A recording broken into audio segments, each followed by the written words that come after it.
Yo, what's up? It's your boy FPL Kayman, and I'm back with a brand new video. And in today's video, we'll be covering my Game Week 7 team review, as well as my Game Week 8 team selection, combined with the transfer plans for Game Week 8. So without further ado, let's dive in. So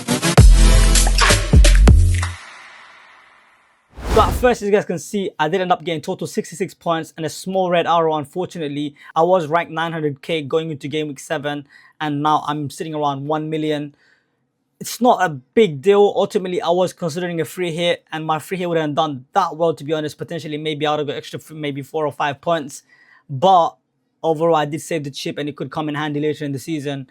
And 66 points is not bad, especially if you look at the team. There was quite a few assets that underperformed significantly.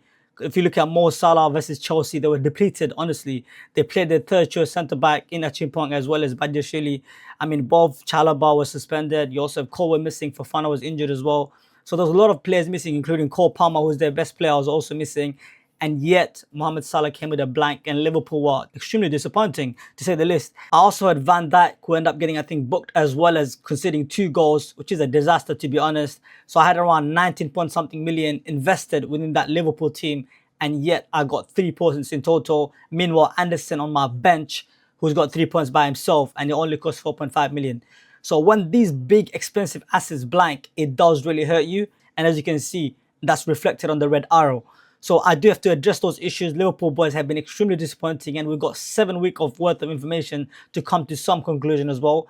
And to be honest, I was somewhat considering a bit of a knee-jerk reaction to wildcard in Game Week 8, because it is an international break, as you guys know, and we did have 2 weeks break. So I was considering it, and I was quite tempted, but I feel like maybe, just maybe, I do need to give the main man, Mo Salah, one more chance before I get rid of him. Potentially a wildcard in Game Week 9, because now that's 2, 2, and 6. If a 14.5 million asset, now 14.4 million, is going to give me 2 to 6, he is not justifying his price tag, unfortunately. The funniest part of it all is the fact that I was the one that's predicting the Earl of Nowhere to get 2 to 6. As a joke, of course. But funny enough, karma, it seems like Salah is the one that's giving me 2 to 6. The drop-off in form from last season, what he done, I know people are going to say, surely you haven't thought that he's going to replicate what he did last season. Of course not. But I didn't think he was going to fall off a cliff like this either, mate. Like, there is literally defenders 4.5 million outscoring him. It's ridiculous. The drop-off in form / performance from Liverpool after the big money signing in Isak and Wirtz, Kirkes, Frimpong, all these guys. How are they playing this poor? I do not know. But regardless, I think the biggest impact is probably Trent, and also the fact that there's so many new dogs within that team, and they're finding it hard to build that chemistry. But as I said, I want to give King Mo one more chance, and potentially maybe move him in Game Week 9, as he's playing United, which is his favorite fixture, and he's always performed versus United. But the rest of the team, Semenyo, my goodness, absolute bomba. 2 goals and an assist, mega hole. I mean, if you were brave enough to captain him, salute to you. But smashed it. You also got Kudus with 12 points, a goal and an assist. He always loves getting yellow. He's also got a yellow card as well. Otherwise, he would have been on, I think, 13 points as well. But I'm not complaining. The guy made up for it with goal and assist. I'm so glad I did keep him, because he was quite disappointing, because he was getting some returns, but he wasn't like a hole. So finally, he got a big hole in 12 pointer. So shout out to Kudus as well as Semenyo. Reinders and Anderson continue to disappoint. But as I said, these are 5.5 million assets. It's not end of the world when they're blank. But again, I'm still quite disappointed in both of them, because there's been a couple of weeks now where I got nothing. To be honest, Anderson gave me nothing at all. At least Reinders in Game Week 1, he gave me a GA. But Anderson done nothing since I bought him in. So I do need to address him, as well as I said, Virgil van Dijk in my team as well. And then you have the Earl of Norway. You can't go wrong with this guy. Scored like 21 goals in something like 10-something games. Like, the guy's been in ridiculous form, both internationally as well as club level. And then JP, again, he doesn't seem on it, to be honest. I feel like he's gone back to his model role again, like what he was at Brighton. But it's hard to sell him now. A lot of people are selling him, to be honest. But ultimately, he does have a fixture. So I feel like even if I wanted to sell him myself, I can't, because of the strictures. It doesn't make any sense. Furthermore, I'm looking to maybe double up on Chelsea attack. If you guys look at the fixtures in the next 6, it's incredible, honestly. Overall, as I said, I am quite pleased with it. It's not the end of the world. It's a small red arrow, but ultimately I did save the chip and it did work out. I could have got a green arrow if I got maybe 70 points. Potentially, if I started Anderson, maybe I would have got a freaking green arrow. But again, we're not going to look at that. That's hindsight. So let's now look at my game week 8 transfer plans. So for game week 8, I was looking at potentially selling Anderson for Ismail Sarr, who's been on phenomenal form. And I was also looking at Rice, who's also returned pretty much every single game he started. So these are the 2 prime candidates I was looking at. I would have loved to get Enzo Fernandez. However, it is difficult for me unless I sell Kudus, who's of course now picked up form. It is tough for me to sell him and get Enzo. Plus, I already have JP to cover the Chelsea attack. I was looking elsewhere, maybe Arsenal attack. But then I thought about it. Look, ultimately Van Dijk, yes, he's a good hold. But at the same time, this man has been giving me 1 and 2 and he's got 6 million, similar to what Salah has been doing. And I'm bleeding out. I've got too much money invested in them. So I have to start addressing these issues and put fires out. As much as I want to keep Virgil for the fixtures, they lost Alisson, right? They lost Konate, who's also injured now.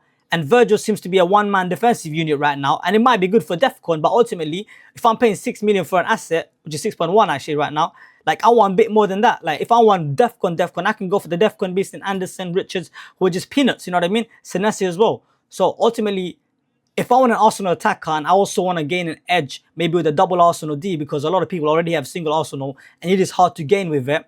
Like, of course, I had Raya who gave me 6 pointer. It was good, but his ceiling is as that 6 point or 2 points. So ultimately, I did want to get essentially second Arsenal defender combined who's also really attacking. So I've considered, or I've actually did make the move. I bought in Timber for Virgil van Dijk. Ultimately, simply because I wanted not just double Arsenal D, I wanted an Arsenal attacker. And the position that Timber has been getting into in the recent games is insane. The guy has more shots than freaking Salah. It's ridiculous. So, especially when they're taking those set pieces, they're so threatening. I want to have someone there. Raya's not going to be in the box trying to head a ball in, so I did want someone there. So ultimately, Timber is in. Virgil van Dijk, CLI out. I don't see Liverpool keeping clean sheets in the next 3 or 4 game weeks, especially in the United game. Potentially Villa could score as well. Brentford at home. To be honest, Brentford is away for them, so Brentford could score definitely in the GTX Stadium. So in the long run, yes, the fixtures are there, but I'm not seeing the ceiling there at the moment. And the Arsenal boys are cooking. They got the best defense by far, and I want to pistol their attack as well as double D. So that's the move I've made. I could potentially take a -4 for bringing Sarr for Anderson. That's something I'm considering, or even Rice. But I think because I already have Timber, I'm going to hold off that move and potentially do that following week, come game week 9, and bring in either Sarr or Rice. So yeah, that's the move I've made, guys. So now let's move on to my game week 8 team selection. For game week 8, we're lining up with the Raya at the back, who does have Fulham away. I do love this fixture right now, considering the fact that Fulham have no strikers at all. And I did say that for the Bournemouth game, and they did end up scoring. Sessignon did ruin my clean sheet. But at the end of the day, it's Arsenal, right? And they're not Bournemouth. Like, Arsenal is by far the best defense, I already said. So I can see a clean sheet there. That's why I'll double down by getting Timber. And normally, I don't recommend double D, but Arsenal defense is something that right now, if I want to gain anything from it, I just have to do it. And the next fixtures, like I said, the next 3 or 4 are actually amazing. Like, they play Fulham, they play Palace, they play, I think, Burnley and Sunderland. I can definitely see at least 3 clean sheets there. And if I get double Arsenal D, combined with someone that's really attacking in Timber, obviously there's some doubts around his minutes, because obviously it could be the White sometimes starting, but I just think Timber is by far better than White.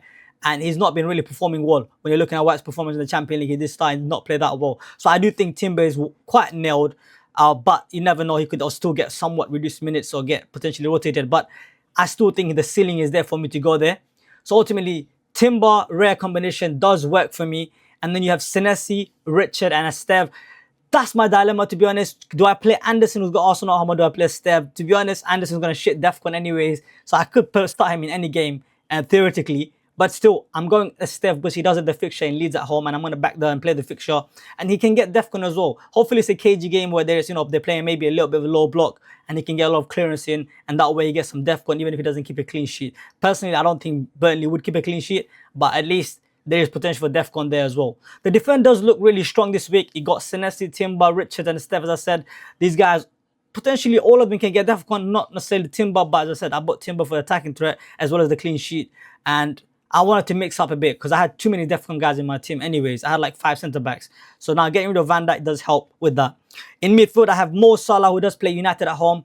And then I've got Kudus, who's got Villa at home. And Semenyo with Palace away. Reinders at Everton at home. I'll be honest with you, Randers have been extremely disappointing. 7 game weeks and he's only got 1 return for me. He did return versus Arsenal, but I ended up benching him. So for me, when I started him, he only got me 1 return.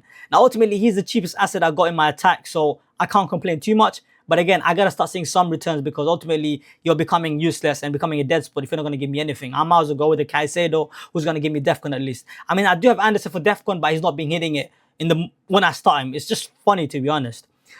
Moving on to the fourth position, I got the Earl of Norway, who's got Everton at home, and I got João Pedro, who's still in my team. As I said, the Earl of Norway is in a phenomenal form. He scored another hat-trick in the international game. The guy is just insane, man. Like, he smashed Israel. Those bums, they got smashed. Those Zayas got smashed. So shout out to the Earl of Norway for smashing them.